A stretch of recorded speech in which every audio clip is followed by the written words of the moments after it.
إن الحمد لله نحمده ونستعينه ونستغفره ونعوذ بالله من شرور أنفسنا وسيئات أعمالنا. من يهده الله فلا مضل له ومن يضلل فلا هادي له، وأشهد أن لا إله إلا الله وأشهد أن محمدا عبده ورسوله. يا أيها الذين آمنوا اتقوا الله حق تقاته ولا تموتن إلا وأنتم مسلمون. يا أيها الناس اتقوا ربكم الذي خلقكم من نفس واحدة وخلق منها زوجها وبث منهما رجالا كثيرا ونساء، واتقوا الله الذي تساءلون به والأرحام إن الله كان عليكم رقيبا.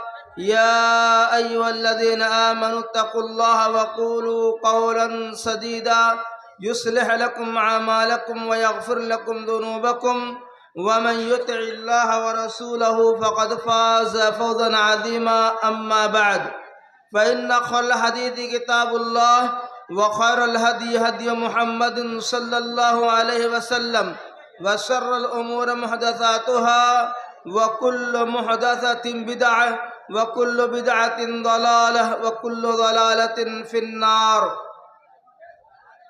قال الله تعالى: ومن الليل فتهجد به نافلة لك عسى أن يبعثك ربك مقاما محمودا.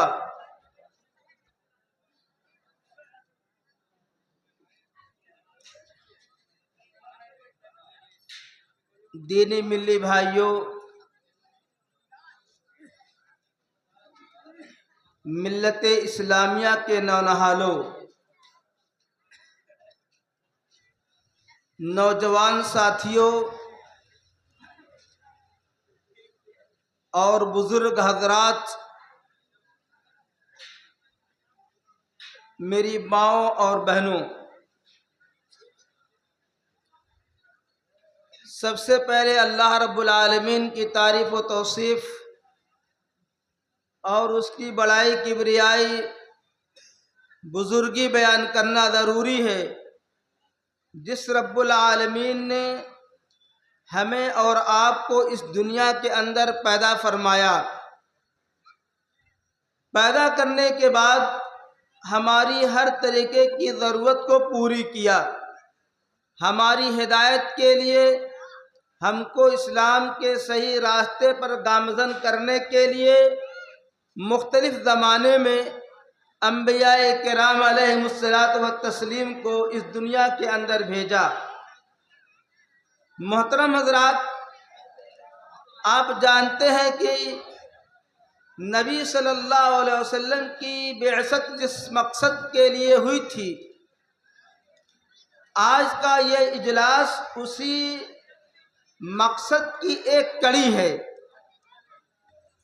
انبیاء کرام کا کام یہ تھا کہ لوگوں کو دین کی بات بتاتے، توحید کی بات بتاتے، برائی اور شرک سے نکال کر کے ہدایت کے راستے پر لاتے تھے. اور آج کے جلسے کا مقصد بھی قریب قریب یہی ہے، چونکہ جلسوں کے جو مقاصد ہیں وہ ایجابی بھی ہوتے ہیں اور سلبی بھی ہوتے ہیں، اور اس کا بہت زیادہ ہماری اپنی نیتوں پر بھی انحصار ہوتا ہے. جیسی نیت ہوتی ہے ویسی برکت ہوتی ہے، یہ ہمارے یہاں کا مشہور مقولہ ہے. اور اگر اس کی ترجمانی آپ دیکھیں حدیث کے اندر تو نبی کریم صلی اللہ علیہ وسلم نے فرمایا: انما الاعمال بالنیات، کی عمل کا دار و مدار نیتوں پر ہے. جلسہ سننا ایک عمل ہے، خطیب کا اس کے اندر بیان کرنا یہ بھی ایک عمل ہے. اب ہمارے عمل کے لحاظ سے اس کا ثواب اور اس کے اندر جو خیر و برکت ہے وہ ہمیں حاصل ہوگی.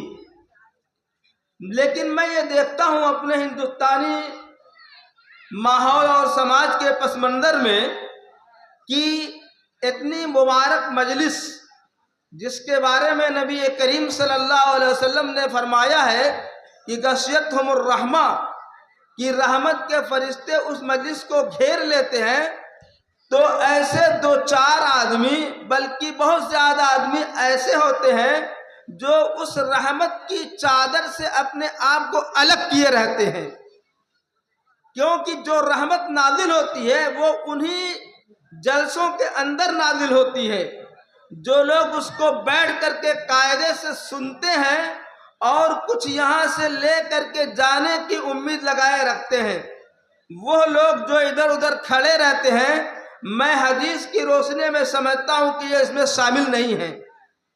اور کہا بھی جاتا ہے کہ بھائی آپ لوگ بیٹھ جائیے، کیونکہ بیٹھنے پر آپ لوگوں کو سکون ہوگا، اطمینان ہوگا، اللہ رب العالمین کی رحمت آپ کو اپنے سائے میں لے گی۔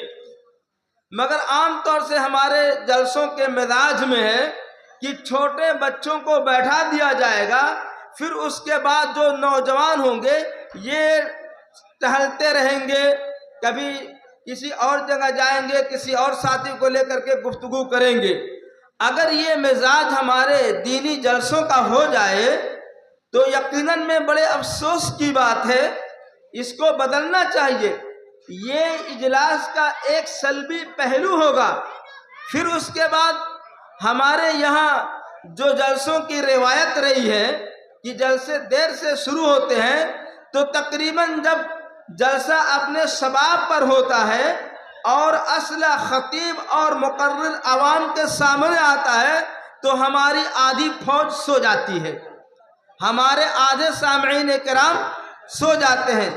بچے جو عام طور سے پہلے ہی سو جاتے ہیں، گھروں کے اندر آپ لوگ دیکھتے ہی ہوں گے کہ یہ کب سو جاتے ہیں، لیکن نوجوان طبقہ جو زیادہ دیر تک جاگتا ہے وہ بھی ادھر ادھر کی باتوں میں رہ جاتا ہے۔ بھائی صاحب، اس ماحول کو آپ بدلیے، کب بدلیں گے؟ بہت سی چیزیں تو بدلتی جا رہی ہیں، بہت سی چیزیں بدلتی جا رہی ہیں، آپ اپنی آنکھوں سے دیکھیے، لیکن ہمارے جلسوں کے اس مزاج کو بدلنے کی ضرورت ہے۔ اور اس کی یہی وجہ ہے کہ آج جلسے ہوتے ہیں اور ماشاءاللہ بڑی اچھی اچھی باتیں ہوتی ہیں، مگر جلسوں کی برکت نہیں ہوتی۔ جلسوں کے اندر سے جو ہمارے یہاں ایک تہذیب اور ایک تمدن ہونی چاہیے، اپنے اندر ایک اصلاح کی کوشش ہونی چاہیے، یہ ہم کو بالکل مفقود نظر آتی ہے۔ یہ اس لیے کہ یقیناً جس مبارک مجلس کے اندر ہم لوگ بیٹھے ہوتے ہیں، نہ اس کے آداب کا ہم کو پتہ ہوتا ہے، نہ اس کے طریقے کا پتہ ہوتا ہے۔ جلسے ہوتے ہیں، مقرر اپنی بات رکھتا ہے، سامعین اپنی بات رکھتے ہیں، اور اسٹیج پر جو لوگ ہوتے ہیں وہ اپنی بات رکھتے ہیں۔ جبکہ اس بارے میں آپ جانتے ہیں کہ قرآن و حدیث کا بیان بالکل واضح ہے کہ اذا قرأ القرآن فاستمعوا، کہ جب قرآن پڑھا جائے تو غور سے سنا جائے، غور سے سنا جائے۔ اور جلسوں کے اندر جو آیات پڑھی جاتی ہیں یا آیات کی تفسیر اور توضیح کے اندر جو احادیث رسول پڑھی جاتی ہے، وہ اسی ضمن کے اندر آتے ہیں کہ ان کو بھی غور سے سنا جائے، اور جو فائدہ ہے اس کو اپنے دامن میں سمیٹ کر کے اس کو اپنی اخروی سعادت کے لیے مقدم کر دیا جائے۔ لیکن گفتگو ہوتی رہتی ہے، بچے بولتے رہتے ہیں، نوجوان بھی بولتے رہتے ہیں، گویا کہ اس کان سے سن کر کے اس کان سے فوراً ہٹا دیتے ہیں۔ ایسا نہیں ہونا چاہیے، بلکہ آپ اچھی طریقے سے سنیے، اور اس امید کے ساتھ کہ آپ کو جلسوں سے ایک بات لے کر کے جانی ہے، ایک بات آپ لے کر کے جائیے اور اسی پر عمل کیجئے، یہ آپ کے لیے بہت بہتر ہوگا، آپ کی زندگی کے لیے بہت بہتر ہوگا، آخرت کی زندگی کے لیے بہت بہتر ہوگا۔ بہرحال اس مختصر سی تمہید کے بعد اس آیت کریمہ کی طرف میں آتا ہوں جو میں نے خطبے کے اخیر میں تلاوت کی ہے۔ نبی کریم صلی اللہ علیہ وسلم سے اللہ سبحانہ و تعالی ارشاد فرماتا ہے، وَمِنَ اللَّيْلِ فَتَهَجَّدْ بِهِ نَافِلَةً لَكَ، اور رات کے کچھ حصے میں اللہ تعالیٰ کے لیے تہجد اللہ رب العالمین کے لیے قیام اللیل کیجئے. نافلۃ لک، یہ آپ کے لیے گھلوا ہے، نفل ہے.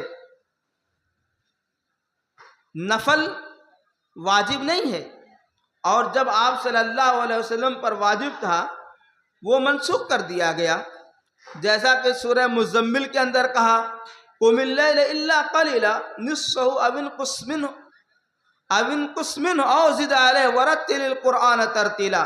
پھر اس کے بعد آخر میں اللہ سبحانہ و تعالیٰ نے کہا کہ اللہ سبحانہ و تعالیٰ جانتا ہے کہ تمہارے اندر بیمار ہیں، مریض بھی ہیں، لیکن اللہ تعالیٰ نے تم لوگوں کو عافیت دے دیا ہے، اب یہ واجب نہیں ہے. اور نبی کریم صلی اللہ علیہ وسلم نے بھی ارشاد فرمایا ہے کہ اس کے اچھائی اور خوبصورتی جو رات میں پڑھنے کا مزاج ہے، اس مزاج کو دیکھتے ہوئے اللہ سبحانہ و تعالیٰ نے اس کو ہمارے اوپر فرض نہیں قرار دیا ہے. مگر اب آتے ہیں ذرا موسم کی طرف. ٹھنڈی میں عام طور سے راتیں لمبی ہوتی ہیں، دن چھوٹا ہوتا ہے. گرمی میں دن لمبا ہوتا ہے، رات چھوٹی ہوتی ہے. اس وقت گویا کہ 5:30 بجے دن ڈوب جاتا ہے. 5:30 بجے سے لے کر کے 4:45 بجے فجر کی اذان ہوتی ہے.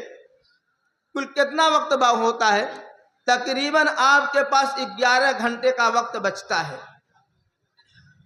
ڈاکٹر کہتے ہیں، سائنس کہتی ہے کہ ایک نوجوان آدمی کے لیے 6 گھنٹے کی نیند کافی ہے، اور اگر بڈھا ہے، ضعیف العمر ہے، یا ادھیڑ عمر کا آدمی ہے، یا عورت ہی ہے، اس کو 5 گھنٹے کی نیند چاہیے. اور 5 گھنٹہ جب سو لے گا تو بالکل وہ نیند سے مطمئن رہے گا، اس کو اور نیند کی ضرورت نہیں ہوگی. اگر آپ غور کریں اس پر کہ ہم 7:30 بجے نماز عشاء پڑھتے ہیں اور پڑھتے پڑھتے 8 ہمارا بج جاتا ہے. اس کے بعد ہم اپنی عادت کے مطابق، جبکہ کچھ لوگوں کی عادت ہے کہ عشاء سے پہلے ہی کھا لیتے ہیں، اگر ہم بعد میں کھاتے ہیں تو مان لیجئے 1 گھنٹہ آپ کا کھانا اور آرام ہو جاتا ہے. 9 بج گیا، آپ 9 ساڑھے 9 بجے اگر بستر پر آ جائیے تو آپ کی رات لمبی ہونے کی وجہ سے 2 بجے آنکھ کھل جائے گی. اور اگر آپ زیادہ کچھ سوئیں گے تو 3 بجے آپ کی آنکھ کھل جانی چاہیے. اب 3 بجے کے بعد سے لے کر کے 4:45 بجے تک یہ 2.25 گھنٹے کا وقت بچتا ہے. اس میں عام طور سے بہت سے لوگ میلہتے رہتے ہیں، جاگتے ہیں، میلہتے ہیں، مگر اللہ رب العالمین کی توفیق اتنی نہیں ہوتی کہ ہم اٹھ کر کے 2-4 رکعت نماز پڑھ لیں. اتنا لمبا ہم سوئے رہتے ہیں. گرمی آتی ہے تو اس کے لیے ہمارے پاس عذر ہوتا ہے کہ گرمی بہت زیادہ ہے، رات چھوٹی ہوتی ہے، فجر کی نماز میں ہم حاضر نہیں ہو پاتے. جلسوں کا ایک سلبی پہلو یہ بھی ہے کہ 1-1:30 بجے تک 12:30 بجے تک جلسہ ہوتا رہتا ہے، اور پھر اس کے بعد جب ہم سو جاتے ہیں تو 5 گھنٹے کی اگر نیند چاہیے تو ہم جا کر کے 6 بجے 7 بجے اٹھتے ہیں. جبکہ جلسے کے اندر نماز کی اہمیت پر گفتگو ہوتی ہے، نماز پڑھنا چاہیے، نماز نہیں چھوڑنا چاہیے، لیکن پھر بھی ہماری نیند نہیں اٹھ پاتی، ہم اٹھ نہیں پاتے ہیں.